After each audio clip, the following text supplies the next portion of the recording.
Efe Okpako grew up in Warri, a bustling city in Nigeria known for its crude oil wealth, but also for its struggles with poverty. Born into a lower middle-class family, Efe's early life was riddled with hardship. His father was a civil servant who barely made enough to provide for the family, while his mother sold wares in the local market. Efe had always been smart, perhaps too smart for his own good. In school, he was a clever boy who found shortcuts for everything, always scheming to get ahead without much effort. By the time Efe was in his late 20s, he realized that the world rewarded people who had cunning and charm.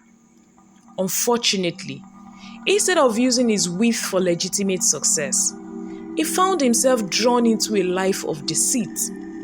Efe thought about using his charming looks and elegant appearance to convincing women to send him money in exchange for promises of love. Efe had a natural charm that attracted women, especially wealthy women who were looking for excitement or companionship. He would spin elaborate tales of success, wealth, and devotion, painting himself as the perfect husband-to-be. His first victim was Lady Oma. She was a successful woman that deals with oil and gas. Efe caught sight of her and thought of how to approach her and convince her to love. His targets were usually wealthy women. Efe knew how to play on their emotions. He made each woman feel special, whispering sweet promises about marriage, a future filled with love and a comfortable life together. And once he had their trust, he would ask for money, sometimes to invest in a business, and other times to finalize wedding preparations. And the moment he had drained his victim's bank account, he would vanish, blocking their numbers and disappearing from their lives without a trace. Warri was a small town in many ways, but Efe had mastered the art of staying anonymous. And by the time one woman would realize she had been duped, he was already on to his next target. Efe enjoyed the thrill of it all, the money, the lifestyle, and the power he held over people. Yet, deep down, there was a growing discomfort. He began to feel the weight of his actions, the hurt he caused, but he brushed it aside, convincing himself that the women were complicit in their own downfall. After all, they were the ones who believed in fairy tales of love at first sight. However, as time passed, Efe found that he could no longer stay in Warri. His schemes were becoming riskier, and he sensed that people were beginning to connect the dots. And soon, the money wasn't enough to calm his nerves. He needed a clean slate. It was time to leave Warri behind and start anew. Efe packed his bags and headed for Lagos. Lagos was a far cry from Warri. The city buzzed with life, full of ambition, opportunity, and countless people who were looking to make something of themselves. His first few months in Lagos were quiet. Efe rented a small apartment in Surulere, a modest neighborhood that was far from the luxury he had promised his former victims. He avoided people, spending most of his time indoor, reflecting on his past. The guilt, once buried deep, began to resurface. He thought about the women he had deceived, their hopes, their dreams, all dashed because of his selfishness.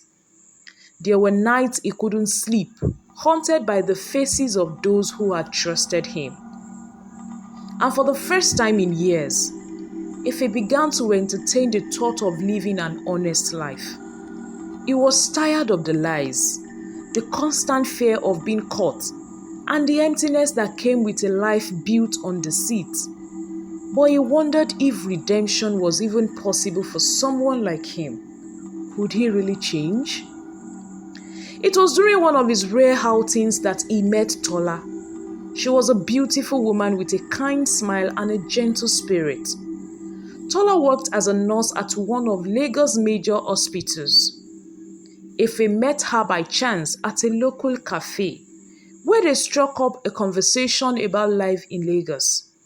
Her warmth was disarming, and for the first time in a long while, Efe felt genuine interest in someone. Their conversation turned into several dates, and before long, Efe found himself falling in love. Talla was different from the women he had known before. There was no pretense, no facade. She was honest, hardworking, and had a simple dream of building a family with someone she loved. Efe knew that she was the kind of woman he didn't deserve, but he wanted to try to be the man she thought he was. As their relationship grew deeper, Efe made a decision. He would not let his past ruin this. He would turn a new leaf, leaving behind the life of deceit for good. Talla became his anchor, the reason he wanted to be a better man. The months that followed were the happiest of Efe's life. He and Talla spent every moment they could together, exploring Lagos, sharing their dreams and building a life together. Talla introduced him to her family, who welcomed him with open arms. They were a tight-knit traditional Yoruba family, and they quickly grew fond of Efe, seeing him as a responsible and caring man. And for the first time, Efe felt like he belonged somewhere. He had never been close to his own family, having distanced himself after his life of deceit began. But with Talla and her family, he found a sense of hope that he had never known before. Despite the happiness he found with Talla, Efe couldn't shake the guilt that lingered in the back of his mind. Every time Talla spoke about their future, about marriage and children, Efe would feel a pang of shame. How would he move forward with Talla without telling her the truth about his past? But every time he considered telling her, fear held him back. No, I'm not telling her. What if she gets angry and leaves me? He had come so far in building his new life, and he couldn't bear the thought of losing it all. So, Efe pushed the guilt aside and focused on the present. He loved Talla, and he would do everything in his power to make her happy. When he finally proposed to her, it was with genuine love and devotion. He planned a romantic evening on a quiet beach with the sun setting over the horizon, and he knelt down on one knee, holding out a simple but elegant engagement ring. Talla's eyes filled with tears of joy. Yes, yes, yes, she said, laughing through her tears. Yes, I will marry you. It was the happiest moment of Efe's life. The months leading up to the wedding were a whirlwind of excitement and joy. Talla and her family threw themselves into the preparation with full force, planning a grand celebration that would bring together family and friends from all over Nigeria. Efe was swept up in the excitement, doing his best to play the role of a doting groom-to-be. As the wedding day approached, Efe and Talla made several run-ins, from buying wedding dresses to having regular meetings with their wedding planner, as Talla was ready to make the wedding the talk of the town. She hired the best wedding planner in town, involved the best wedding bloggers, and soon the news of the wedding had circulated. But as the day approaches, Efe's anxiety grew. He couldn't shake the feeling that something was about to go wrong. Looking at how Talla was going all out for the event, from the numerous invitations sent out to friends and families, their pre-wedding pictures being circulated on the media, and the biggest wedding blogger that Talla had also hired for the event, his past felt like a ticking time bomb, and every day brought him closer to the moment when it might explode. But despite his fears, Efe kept his worries to himself. He convinced himself that he had left his old life behind, and that no one would ever find out about the things he had done. He had moved to a new city, started a new life, and fallen in love with a woman who truly cared for him. Surely, that was enough to outrun his past, he thought. He just needed to get through the wedding, and when he could finally put his past behind him for good. Unfortunately for Ife, the wedding planner hired was a friend to Lady Oma, one of Ife's victims in Warri. Lady Oma had come down to Lagos to visit her friend after she had lost a huge part of her life savings to Ife. She saw the wedding invitation in her friend's living room that evening. Shock gripped her, and she planned on taking a revenge on Ife. The news of Ife's wedding to Talla traveled fast through the media, and other victims too got the news and planned on attending the wedding and making demands for all their losses from Ife. The wedding day dawned bright and beautiful, with clear skies and a soft breeze blowing through the air. The venue was stunning, a ground hall in Lekki, adorned with white flowers and golden decorations. Guests from all over Nigeria had gathered to celebrate the union of Ife and Talla. As Ife walked to the altar with his bride, his heart pounded in his chest. This was it, the moment he had been waiting for. In just a few minutes, he would be married to the love of his life, and they could start their future together. But as the joining ceremony was about to begin, the doors to the hall swung open, and standing in the doorway were 5 women, all dressed in wedding gowns. At first, the guests were confused, whispering among themselves as they tried to understand what was happening. Ife turned, and he was met with a sight that made his blood run cold. Ife knew immediately. These were the women he had scammed. How did they find out? He was glittering and almost peed on his body. The women walked down the aisle one by one, their faces filled with anger and hurt. As they entered the hall, they turned to face the crowd, each holding up a photograph of Ife. "This man promised to marry me," one of the women said, her voice shaking with rage. "He took all my money and disappeared." The crowd gasped in shock, and Ife felt the ground shift beneath him. He looked to Talla, her face pale and her eyes wide with disbelief. "I don't know what you're talking about," Ife stammered, his voice barely audible.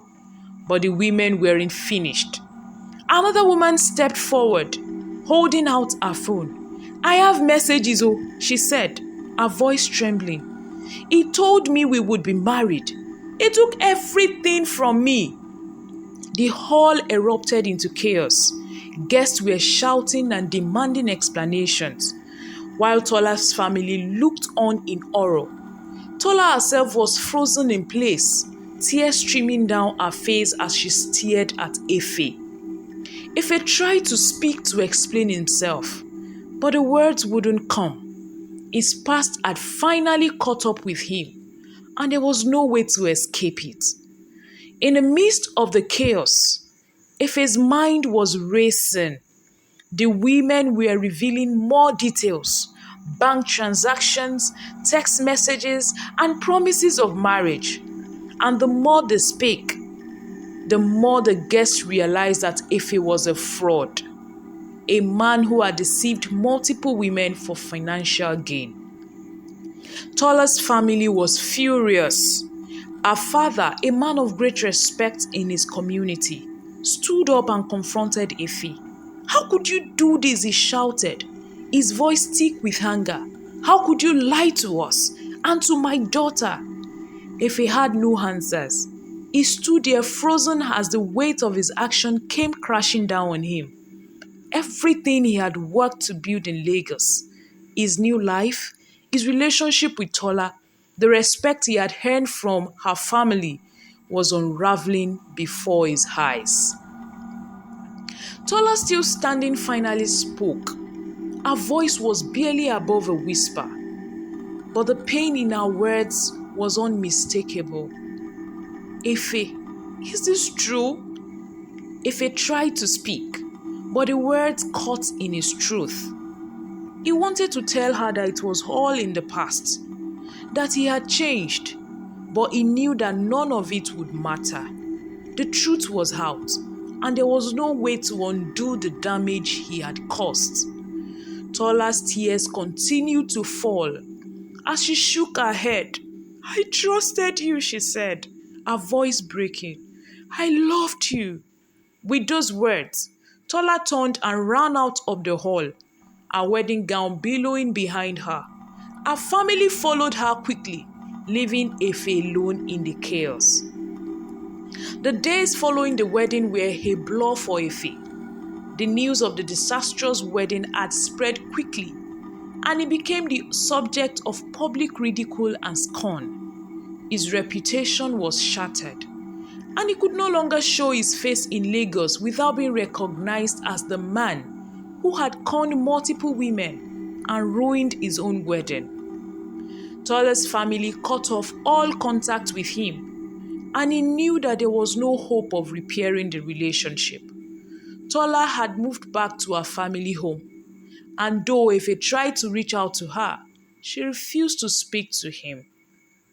Efe had hit rock bottom. The life he had tried to build had crumbled, and now he was left to face the consequences of his actions alone. He thought about the women he had deceived, and for the first time, he truly understood the pain he had caused. They had trusted him, loved him, and he had betrayed them in the worst possible way. He knew he couldn't undo the damage, but he also knew that he couldn't continue to live like this. If he was ever going to move forward, he needed to make amends. Efe began reaching out to the women he had scammed, offering to repay the money he had stolen. Some accepted his offer, while others wanted more to do with him. He apologized to each one, not expecting forgiveness, but hoping to at least make things right. Efe's journey towards redemption was long and difficult. He spent years trying to rebuild his life, this time with honesty and integrity. He worked multiple jobs, saving every penny to repay his debt to the women he had wronged. Though the road was hard, Efe slowly began to find peace. He no longer lived in fear of his past catching up with him because he had faced it head on. He had learned that true happiness could only come from living a life of honesty. And though he had lost Talla and the future they could have had, he had gained something far more valuable, which is self-respect. Years later, Efe ran into Talla at a mutual friend's event. She was still as beautiful as ever, but there was a distance in her eyes when she looked at him. They spoke briefly, and though she acknowledged the effort he had made to change, it was clear that the wound he had caused would never fully heal. As Efe walked away from that conversation, he understood that some things, once broken, could never be repaired. But he also knew that he had become a better man, one who would never again take the easy road of deceit. And in that, there was some measure of redemption. Hoti lovers, thank you for watching the story, and I hope you enjoyed it. Please drop a comment of the lesson you learned from the story and tell me where you're watching from. I would like to interact with all of you. Thank you so much.